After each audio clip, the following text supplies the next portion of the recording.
Samuel Miller actually published a biography. One of the three biographies he wrote was on Jonathan Edwards. And most people don't even know that book exists. It's a couple 100-page biography of Edwards that I think he sort of adapted, but it's under his name in terms of the publication. Alexander also, I believe posthumously, had a book published on outlines of moral science, which is really an expansion of everything that we've just been talking about here. And the other thing, which he does have a small systematic theology that was updated and reprinted by Reformation Heritage Books maybe 10 years ago.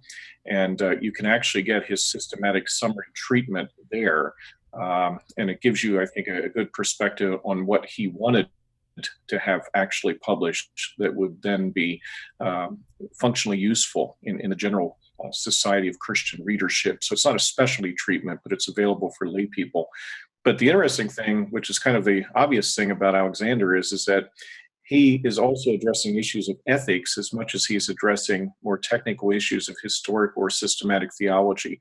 And he did not bifurcate biblical training in a way that it was, as it were, by department, as much as it was the two sides of the same coin, justification and sanctification. And you can't separate them and deal with them responsibly apart from in relation to one another. And that's, I think, the beauty of what Old Princeton did in the way in which they had not so compartmentalized systematic training or in their writings, piety and learning. And it's just a given at the time, but it's absent in some ways today with what gets published and how theology is taught.